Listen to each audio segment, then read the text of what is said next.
Hi guys, and welcome to Classic Rock and Country Music Facts and Trivia. Appreciate you being here. Today I wanted to do a video over here on this channel about Hulk Hogan. He passed away yesterday, quite recently. And I just kind of wanted to do something, and I found this, and I thought this was really cool. Now, Hulk Hogan tried to audition for the Rolling Stones and Metallica, but got no response. He said, "I would have quit wrestling." Who would have blamed him? Hulk Hogan is one of the most celebrated professional wrestlers in the history of the sports entertainment.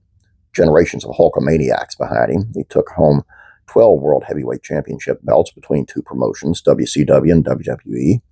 He stepped into the ring in front of millions of fans in arenas around the world. However, he would have walked away from wrestling in a heartbeat to play bass for Metallica or the Rolling Stones. He attempted to get into both bands. Before he was a wrestling superstar, Hogan was chasing his dreams as a musician. His time on stage helped him to gain the confidence to step into the ring. However, he would have walked away from the sport that made him a household name to continue chasing his rock star dreams. Hogan opened up about trying to join two of the biggest bands in the world in 2014 interview with Vice. Bassist Bill Wyman retired from the Stones in '93. The next year, Darryl Jones joined the band. Hogan recalled being in the United Kingdom for an award show. He was presenting an award with Mick Jagger's wife, Jerry Hall. Before they presented the award, he recalled hearing her talking to Jagger about finding a new bass player. She had already told me that her kids are big fans and she wanted merchandise, so I was like, all right, let's reel her in. I was like, look, I used to play bass guitar.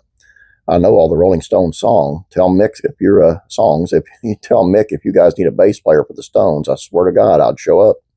I could rehearse one day and play everything they play, he recalled. I got home, sent her all the merchandise, never heard a word back. Jason Newsted exited Metallica in 2001 after 15 years at the band. As a result, they were looking for a new bassist, and Hogan saw another chance to live out a rock and roll dream. I heard Metallica needed a bass player, and brother, I was writing letters, made a tape of myself playing, and sent it to their management company, Hogan recalled. Kept making calls, trying to get through. I tried for 2 weeks and never heard a word back from them either, he added.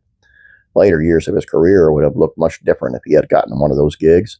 I would have quit wrestling to play with the Rolling Stones or Metallica like that, Hogan said, snapping his finger.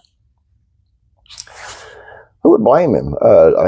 He walked away from wrestling when he retired. The guy barely walk. And you could get into a mega band like that. But I think, and he was such a cartoon character type figure in the 90s. And I think any serious band that would saw that, no matter how good he could be. I don't know how good a bass player he was. I know he played bass before he went into wrestling, but I don't know how good he really was. But you wouldn't be able to take him seriously. The fans wouldn't take him seriously, and that would hurt the band. And I understand that. And he didn't. You know what? He probably got his feelings more hurt if they would have answered. I think. Anyway, I just thought, this is super cool. And everybody talks about how he always said, "Well, I was the first choice from Metallica," and all this and that. No. Never said any of that. That's all, it's all propaganda bull crap. It's just kind of like an Inquirer type thing, Rest in peace, Hogan. Please subscribe if you have not yet. Please like this video. I'd appreciate it. You guys have a great day. God bless you, and I'm praying for you.